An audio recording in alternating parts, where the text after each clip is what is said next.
The Adventures of Sam Spade, Detective.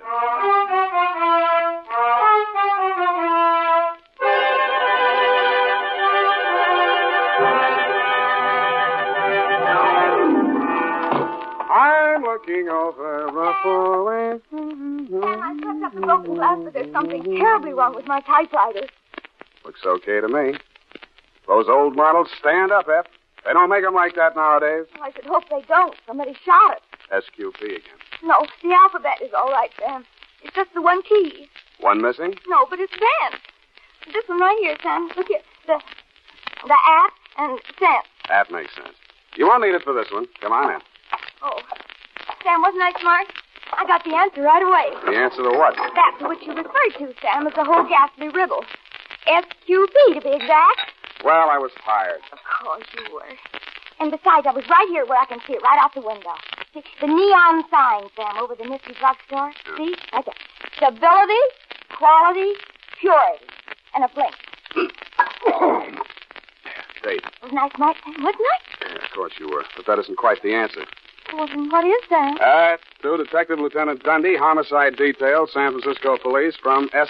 Spade, license 1375996. Subject, the S.Q.P. caper. The minute she walked into my office, I smelled trouble. But it also smelled like $50 an ounce. She was small and brunette. Her eyes were large, appealing, and moist. But her pitch was disappointing. And now I realize that what he really came to San Francisco for was to be with her. This isn't the first time, Mr. Spade. There have been others. I don't know who this woman is, and I don't care. This time I intend to do something about it. They're registered at the Belvedere Hotel, and I want you to go with me and... Just a moment, Mrs. Pierce. Yes? I think I know what you're leading up to. You want a detective to go with you and be a witness so you'll have grounds for divorce. Is that it? Yes. I can't go on any longer with a man I can't trust. Oh, it's so humiliating. Now, Mrs. Pierce, please, I do sympathize with you. Honest, I do, but I can't take the job. After I poured out my heart to you, exposed myself. Oh, now, please, it's not as bad as that. It happens every day. It's just that I don't take divorce cases, but I do know a detective who might help you. You'll be much better off with me. But I'm sure I'd feel much better with you. Maybe after your divorce, Mrs. Patricia. My friends call me Pat. All right, Pat, I'll see what I can do.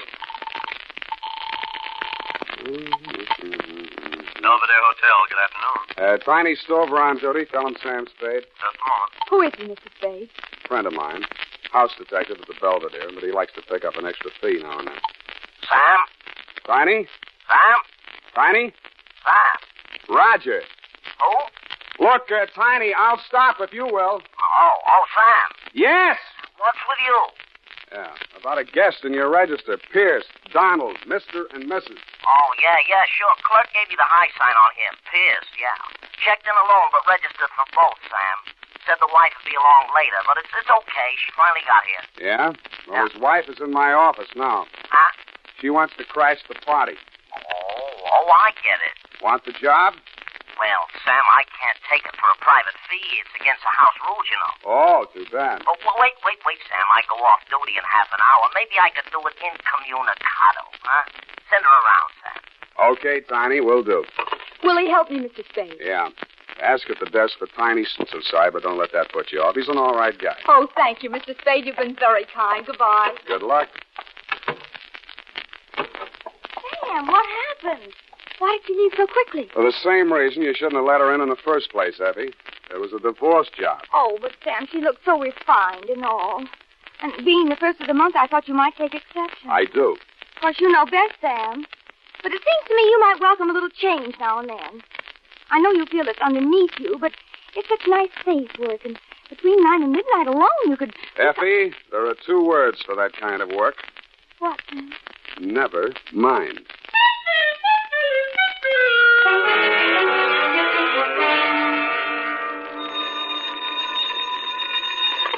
Sam Spade Detective Agency. Oh, just a moment, Mr. Stover. It's Tiny Stover, Sam. What does he want? I don't know. I think he's crying. He's crying. Yeah. I'll take it. Tiny? Sam? Yeah. What's up, Tiny? That dame you said over here, listen, I better not take time telling you. Get over here. Room 418. Come in the side entrance and walk up. What happened? I cannot tell you over the phone. Just get over here, Sam, and hurry.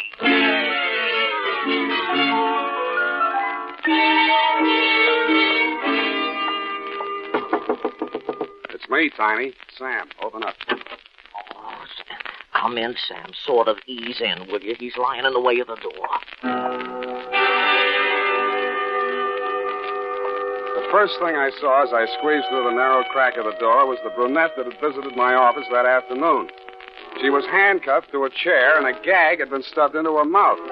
Tiny's frightened eyes shifted uneasily from her to the body on the floor. What kind of a caper is this, Sam? You'd better tell me, Tiny, what happened. Who handcuffed her to the chair? I did. We broke in just like it says in the book, only there was no dame here, just him. He starts to jump the wife, and I grab him. The next thing I know, he's got my gun. I try to twist it out of his hand. The next thing I know, bang. He's right where he's laying now, and he's dead. Next thing I know, the dame is grabbing for the phone and screaming that I murdered him. That's when I decided I'd better shut her up for a while so you and me can compare notes on this thing. Well, first we better get some notes to compare. Now, listen, Pat, I'm going to pull this gag out of your mouth, but if you start screaming, it's going right back in. Get it? All right. Now let me out of these handcuffs. Yeah, we'll get around to that. Now, first, I want to put you straight on something. I know that Tiny here went into this on the level, which is more than I know about you. So if there are any angles in this caper besides the story you told in my office, let's have them now before the cops get here. All right. I lied to you. I never saw this man before in my life. Shut up, Tiny. Go on. I was hired by a man named Christopher. He advertised for a photographer. He said he specialized in photographs for legal evidence, and this man Lombard's wife wanted a divorce. Mm-hmm. I didn't want to do it at first, but the pay was good, and he said it was good experience for newspaper work, which is what I want to do. So I took it. Why didn't you tell me that in my office? Those were his instructions. He said that's the way they did it. And any detective would understand. Mm-hmm. And I was sure you did when you wouldn't take the job. Hey, wait a minute. I don't get it, Sam. Is she some nut or something, or is she just dumb? I guess I'm just dumb. No comment. Let's get some facts. Your name? Patricia Vane. My friends call me Pat. That part of my story was true. I studied photography at Berkeley. And... Yeah. Now, this guy that hired you. Well, he has an office in the Fidelity Building, where all the divorce lawyers are. Full name? Calvin Christopher. It says on his office door, Public Relations Counsel. That's room 842 in the back. You ain't swallowing this yarn, are you, Spade? Tiny, go sit down. I didn't say nothing. Check. Now, Pat, is this your story? You and Tiny came in here together. Lombard jumped you. Tiny grabbed him. There was a scuffle, and a gun went off. Yes. I just opened my purse to take my camera out. Where's the camera? I don't know. In the excitement. Oh, that looks like it over there. Over there by the phone. Be careful, there's some exposed film in it. It might have a clue. What did you shoot? Oh, some fishing boats. And one I sneaked of Mr. Christopher himself. And some action shots of what just happened here. Do you think the police will confiscate my camera? No, I will. I saw it first. Hey, Sam, where you going? I'm going to do some fishing. Sam, you can't leave me holding the bag. You got me into this. You want to get out, don't you? Yeah, but... Okay, keep me in the clear. You'll have somebody working for you. I felt like a cad, Dundee, but there was nothing I could tell you that they couldn't tell better as eyewitnesses, so I left them there to face you and your homicide boys alone. My first stop after leaving the Belvedere was Ledkin's Lightning Photo Finishes, where I left Pat's camera and films. Then I mushed across town to the Fidelity Building. It said on the door, sure enough, room 842, Calvin Christopher, Public Relations Counsel. Well, sir, what can I do for you? You, Calvin Christopher? I am. I'd like to ask you some questions. Detective? You hired a girl named Patricia Vane to take some pictures in the Belvedere Hotel, right? Why, no. I advertised for a photographer, but so far no applicants. What do you need a photographer for, Mr. Christopher? Well, that, sir, with all due respect, is none of your business. There's nothing illegal in advertising for a photographer. And if I had employed one, I would tell you so. That's a straight answer. Then your story is that you did not employ Miss Vane and that you have no knowledge of her. That is my story. The girl's story is that she was here in this office and even snapped a picture of you. That film is being developed now. Still want to stick with that statement? Look, friend, you do not have to be acquainted with the person in order to have your picture taken by her. Or her, as the case may be. I know that, but if your picture shows in that film, I'll know you're lying. Mind if I use your phone? Thanks. I'm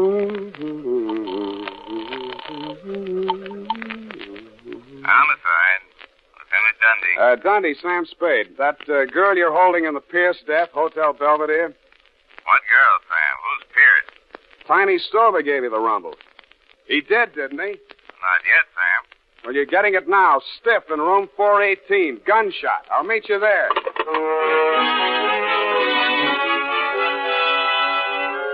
And I did. I won't dwell on that part of it, Lieutenant dear. You were cross with me, and I didn't blame you.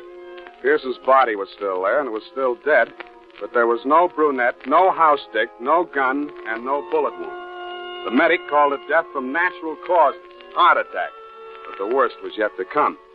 When I rushed down to Ludkin's to get those pictures just to prove to you that I wasn't completely out of my mind, there were no fishing boats, no pickets, no Mr. Christopher, and no struggle. Nothing but pictures of a complete set of dental x-rays. There was a date on them, 7/14/48, and some initials. S.Q.P.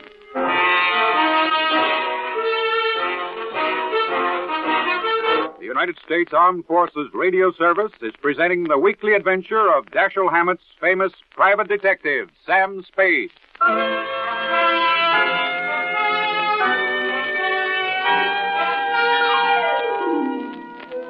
S.Q.P. Seemed very familiar somehow. Society of Quail Prevention? Too neat. After you and your boys had cleared out, Dundee, I went back to room 418. I wondered who had fired the shot that both Piney and the brunette believed had killed Mr. Pierce. I didn't find out, but I did find a .38 slug in the floor under the rug pad. The fibrous material had been scuffed by somebody's foot to hide the bullet hole. Piney had been reaching for the phone as I left. According to the operator, there'd been no flash on her board from 418. That meant that whoever had stopped them had done so in a matter of seconds. I didn't know whether it had been done with a kiss, at gunpoint, or with a blunt instrument. I doubted anybody would have knocked Piney out because he was too heavy to carry down 8 flights of stairs. I checked Piney's room on the first floor. It had been ripped to pieces by somebody who obviously had been searching for something no bigger than, say, a roll of film. About there, I decided to go and pay my respects to the late Mr. Pierce.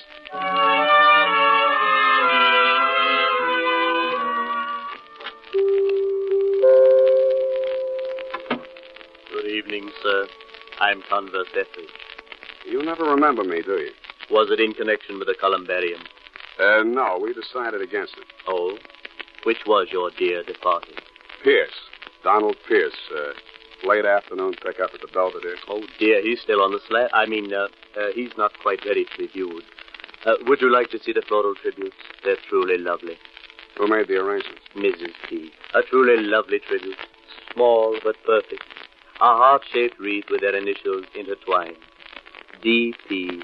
from F.P. P.S., that isn't S.Q.P. No, sir. The middle initial is usually omitted.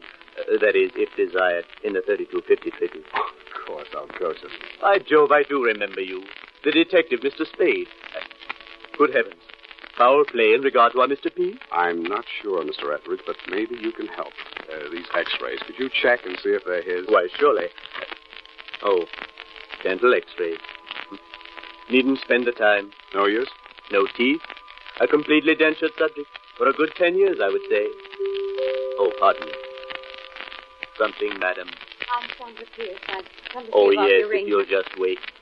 Do you know Mr. Spade? Oh, they told me at the hotel. Very fortunate that you're here, Mr. Spade. Well, I'll go and see how things are backstage. I'll see you later. Oh, these awful things that people must go through when death comes. No, it's not pleasant. Were you married long? 2 years. We were married in prison, you know. What? I suppose it shouldn't be a surprise to me. We both knew it could happen at any time. You mean he'd been sick quite a while? Yes, coronary occlusion. Heart trouble, huh? Then you agree that's what killed him? I agree that... Do you have any reason to think otherwise, Mr. Spade? Well, I think you know more about it than I do. His physical condition? Let's start with yours. How are your teeth? I don't understand. These your x-rays? What? Oh, good heavens, no, this is a man's mouth. Where did you get these? What are they supposed to mean? I think they mean blackmail. Teeth and fingerprints are two of the best identity clinches. These initials, S.Q.P., could be Sandra something Pierce. They yours? No. Do the initials S.Q.P. mean anything to you? Well, only I thought, of course, the prison. The what? San Quentin prison. San Quentin. Oh, I've been stupid. That's what you meant, married in prison. Of course, I thought you knew. Donald was head of the prison dental laboratory there for 11 years.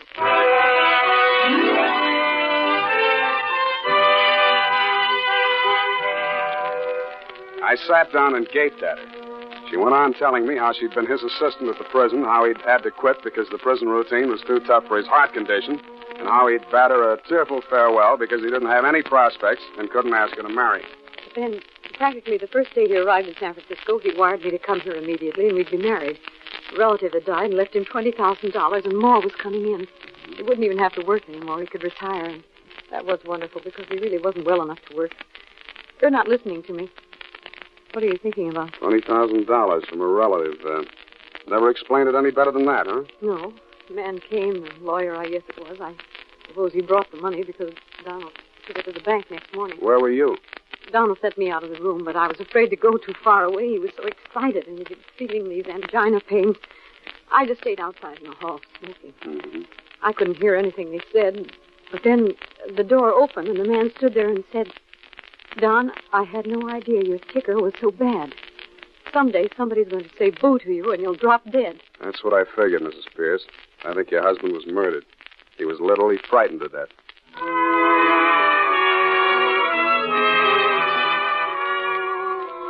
I had almost all of it now. Just a name and a number were missing, and I thought I might have them in my office under S.Q.P. There was a light showing in my outer office as I came down the hall. It went out as I turned the doorknob. Stop right where you are. I've got a gun. That you, Pat? Oh, it's you, Sam. You were so long, I thought you'd never... Hey, don't do that. Here. Come on, honey. Don't give up like that. Oh. Here. Drink this. What happened? Oh, I'm so tired. My ankle, I think I broke it. I jumped out of the car. Let's see. I think it's just a sprain. Christopher's car? We were in the back. He slowed down on the ramp. There was something stuffed in my mouth. I couldn't make a sound. What's funny? Oh, I'm sorry, baby, but you seem to have spent the entire day bound and gagged. I'm sorry. Go on. Oh, after you left us in that awful hotel room, he came in, and he was furious. Wanted to know why we had spoiled everything by letting the gun go off, even though Mr. Stover explained that it was only accidental. Yeah? And then he started laughing and said he was only fooling, and he would take charge. So Mr. Stover left. And then Mr. Christopher held a gun on me and took me down the hall to another room. He pushed me in there, and then he tied me to a chair and put the gag in me. I'm sorry, honey. So he let you cool off in there until it got dark enough and late enough to get you downstairs and in the car without attracting too much attention. You say he was heading over the bridge to Oakland, huh? Yeah. Why are you shouting so? I guess I'm just excited. And I was, but not over Pat's story. It was something I'd just seen. The shadow of a man against the frosted glass of my office door. I went on talking. I hoped loud enough for him to hear every word I said. Pat, I don't know how to tell you this. It's going to make you feel bad, but sooner or later you'll have to know about it. This guy named Calvin Christopher, that isn't his right name, and in just a minute I think I'll have that too. He gave you a phony pitch about a photography assignment to help somebody get a divorce. But what he had in mind from the beginning was to use you as a murder weapon. Me? A murder weapon? You and whichever detective happened to go there with you. You see, Pierce was a blackmailer. He'd been a dentist at San Quentin, and who did he run into one day here in San Francisco but an escaped con whose teeth he had worked on, and of whom, by happy chance, he had a complete set of dental x-rays. This con bought the x-rays from him for $20,000. He's still at large and thinks he's safe now that Pierce is dead. But what he doesn't know is that Pierce took snapshots of the x-rays before he turned the originals over. The cameras got switched, and I have the x-rays right here. Look at them, sweetheart. What are you... Get down, lie flat.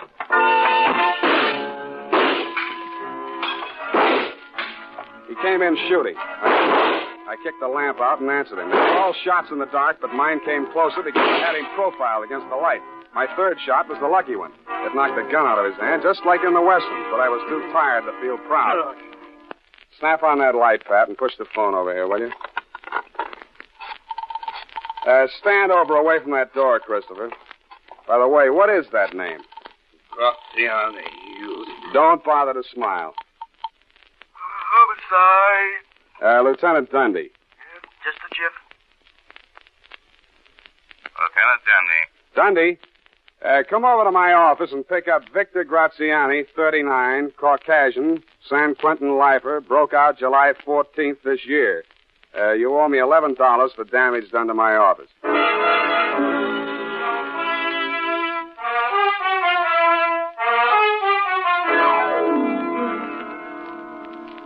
Period. End of S.Q. paid. Oh. Sam Spade Detective Agency. Oh, yes, just a minute. He's right here. It's Mr. Tiny Stover, Sam. Hello. Sam? Tiny? Sam. Who? Tiny. No Tiny here. Can I call you back? Sam. Ain't you interested in what happened to me? I got a clue, Sam. What were those initials again? S.Q.P. That's it, S.Q.P. I'm here now. Where? Seymour Kelly's pool room. Seymour Kelly's pool room? Yeah. Look, Tiny, don't even you realize that Kelly isn't spelled with a Q? Since when, Sam? Kelly is without a Q. Oh, no, Sam. I think you must be wrong. He's chalking up now. His shot's coming up. Good night, Tiny. Sam? Tiny, I'd like to go around again with you, but this airtime costs plenty. As you'll know if you ever get your own radio show, which, if you did, would be sponsored by the makers of S.P. Stupid Pills. Hey, Sam, you should have seen it. Seymour just made a 3-cushion shot with the handcuffs on. You should have seen it. Sam? Good night, honestly, Tiny. Anything for me, Sam? Just go tight that up, sweetheart, and have it back in exactly 34 seconds.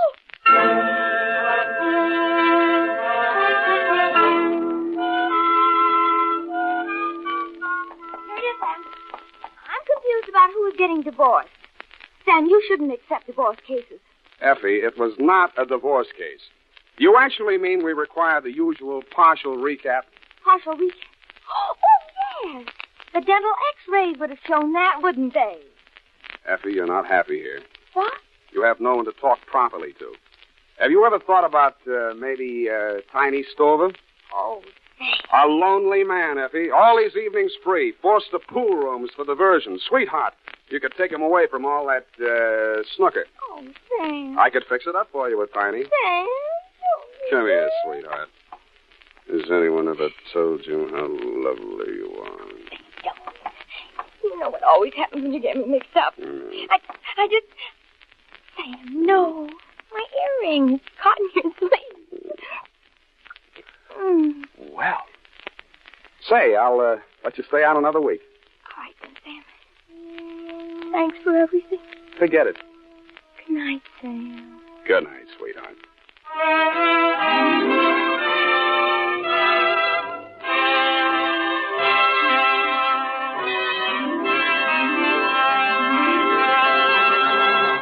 The Adventures of Sam Spade, Dashiell Hammett's famous private detective, are produced and directed by William Spear. Sam Spade is played by Howard Dove. Lorene Tuttle is Effie.